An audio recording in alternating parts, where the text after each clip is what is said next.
उजागर करना चाहता हूं। मैं देख रहा हूं चुनावी जनसभा में ये मैदान जहां पूरा हमें भरा दिखाई दे रहा है, पूरा मैदान भरा हुआ है, वहीं बड़ी संख्या में लोग यहां पर भी बैठे हुए हैं।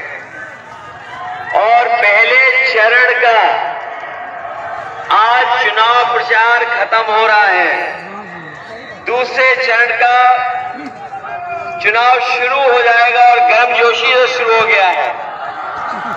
जो हमें समझ में आ रहा है, जो बिहार का संदेश पूरे देश में जा रहा है, जो बिहार का संदेश इस चुनाव का जो पूरे देश में जा रहा है, वो यही है कि बिहार के लोग इस बार बदलाव करने जा रहे हैं और बिहार की सम्मानित जनता अपनी सरकार बनाने जा रही है। जब सरकार बदलेगी तब बिहार बदलेगा। वो संदेश आज बिहार की जनता यहां से भेज रही है। मैं पिछले कई दिनों से प्रचार कर रहा हूं और बिहार में जाने का हमें मौका मिल रहा है। मैं ये कह सकता हूं, इस बार बिहार की जनता ने मन बना लिया है, आम जन लोगों ने मन बनाया है कि इस बार वो तेजस्वी जी को मुख्यमंत्री बनाने जा रहे हैं। बताओ, तेजस्वी जी मुख्यमंत्री बनेंगे कि नहीं बनेंगे? और न केवल तेजस्वी जी मुख्यमंत्री बनने जा रहे हैं, उनके साथ साथ यहां के प्रत्याशी नौजवान राजेश यादव जी भी विधायक बन करके जा रहे हैं। ये चुनाव सरकार का है, सरकार का विधायक राजेश यादव जो हमारे साथ हैं, इनके साथ साथ श्रीमती अनीता चौधरी जी पूर्व मंत्री, उनके लिए भी हम आपसे सहयोग और समर्थन मांगने आए हैं। वैसे तो बिहार और बिहार की जनता ने हमेशा हमें आपको संकट से बचाने का काम किया है। हमारा इतिहास साक्षी है कि जब कभी भी राजनीति में संकट आया होगा, बिहार की जनता ने ईमानदारी से समर्थन देकर के उन संकटों से बचाने का काम किया है। अगर हम याद करें पीछे मुड़ करके, याद होगा बहुत सारे साथियों को कि इसी धरती से राष्ट्रपिता महात्मा गांधी ने आह्वान किया था सत्याग्रह का। राष्ट्रपिता महात्मा गांधी के आह्वान पर न केवल बिहार बल्कि पूरा देश उनके साथ खड़ा हो गया और परिणाम ये हुआ कि भारत से अंग्रेजों को छोड़ करके जाना पड़ा, हमारा देश आजाद हो गया। ये वही धरती है जहां पर भगवान बुद्ध, भगवान महावीर, उन्होंने एक नए धर्म को और नई दिशा देने का काम किया। वो जो दिशाएं दी गई वो न केवल भारत में पहुंची बल्कि दुनिया के दूसरे हिस्से में पहुंच गई। ये धरती जननायक कर्पूरी ठाकुर जी की भी है कि जिन्होंने हमारे पिछड़े दलित, आदिवासी, वंचित, शोषित और जिनको समाज में कभी सम्मान नहीं मिला, समाज में उन्हें सम्मान पाने के लिए अपना सब कुछ खोना पड़ा, उनको भी सम्मान दिलाने का काम किया। ये धरती स्वर्गीय श्री पूजन शास्त्री जी की भी है, जिन्होंने सामाजिक न्याय, गरीब, पिछड़े, दलित, उनको सम्मान दिलाने का पूरा जीवन लगा दिया। इसलिए साथियों, हम आपसे कहने आए हैं कि एक तरफ तो वो लोग हैं जो नए लोग हैं, नए विचारों के साथ आ रहे हैं, नई सरकार बनाना चाहते हैं, और ऐसी नई सरकार जो नौकरी देगी, रोजगार देगी, जो नौकरी और रोजगार देना चाहती है। आप में से बहुत सारे लोग साथियों को पता होगा कि तेजस्वी जी ने अपने प्रण जो पत्र जारी किया है घोषणा चुनाव का, उसमें उन्होंने कहा कि बिहार में बड़े पैमाने पे बेरोजगारी है, पलायन है, लोगों के हाथ में काम नहीं है, रोजगार नहीं है, नौकरी नहीं है, उन्हें बाहर जाना पड़ता है। इसलिए उन्होंने तय किया है, उन्होंने प्रण लिया है कि जिस समय उनकी सरकार बनेगी, महागठबंधन की हर परिवार के एक नौजवान को नौकरी दिलाने का काम वो करेंगे। और हमारे साथियों, याद होगा आपको, जब वो नौकरी देने लगे, नौकरी की शुरुआत हो गई, तो यही भारतीय जनता पार्टी के लोगों के पेट में दर्द हो गया, उन्हें परेशानी पैदा हो गई। उन्होंने तिगड़म लगाया, साजिश की, षड्यंत्र की और सरकार को हटा दिया। वो इसीलिए साजिश किए क्योंकि वो जानते थे कि अगर बिहार में नौकरी मिलने लगी और बिहार का नौजवान बिहार में रुक गया तो देश के नौजवान भी नौकरी और रोजगार मांगेंगे। इसलिए उन्होंने षड्यंत्र करके सरकार को हटाने का काम किया था।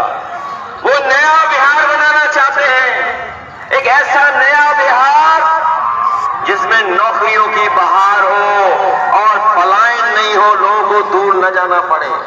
याद कीजिए, बीजेपी, हमारे किसान भाई होंगे, ये बीजेपी के लोग कह रहे थे कि नौकरियां कहां से आ जाएंगी, ये नौकरियां कहां से कर दोगे।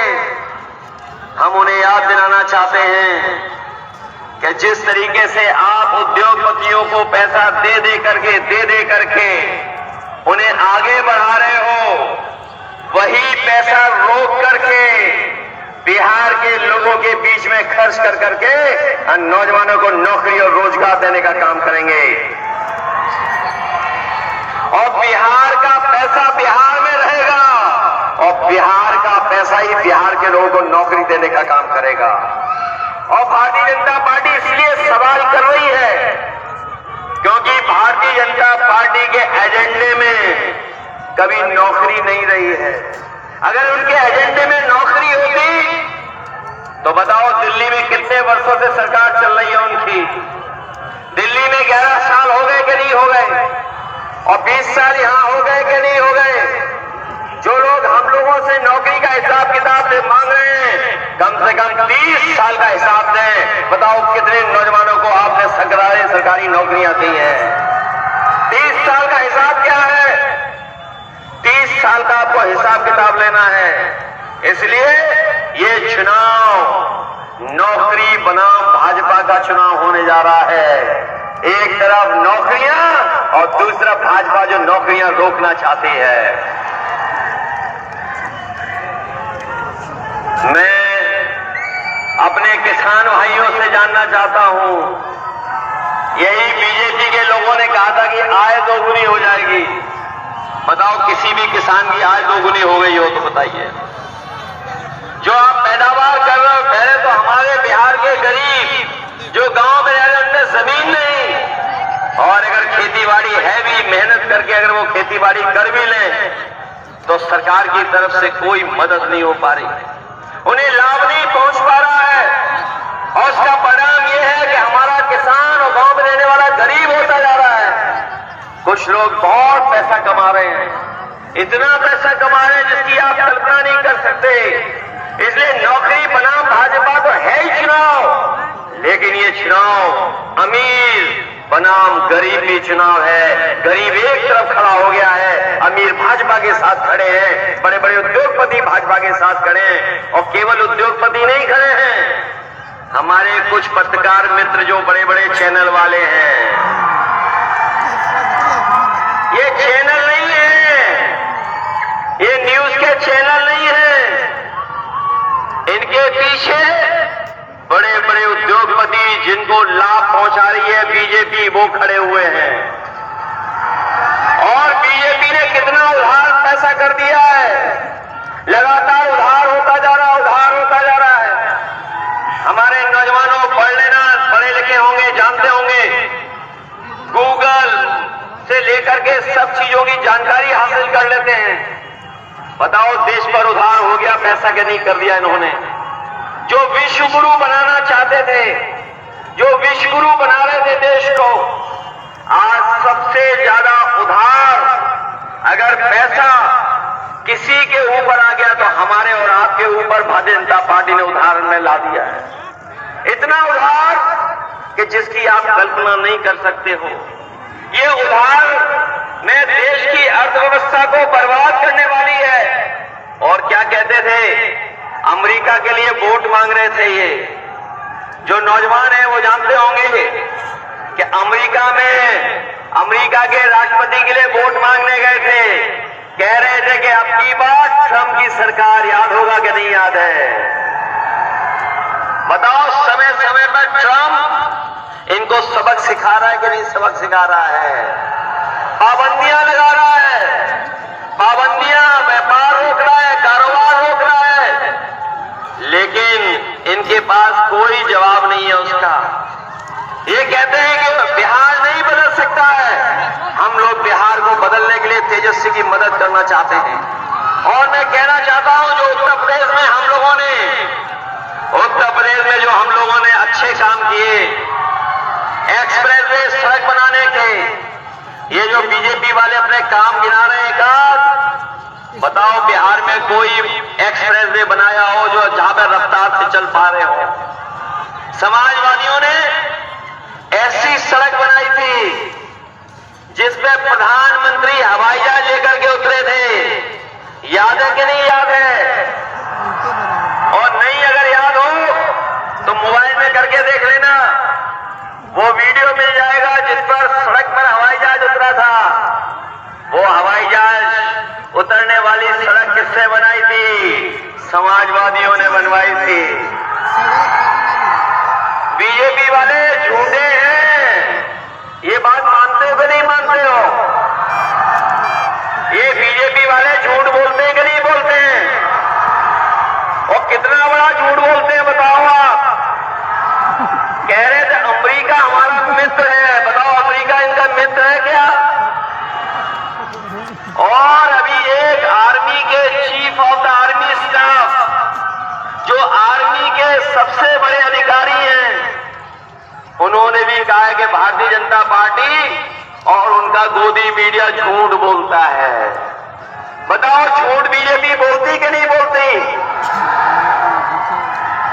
सबसे ज्यादा गप मारने वाली पार्टी है भारतीय जनता पार्टी।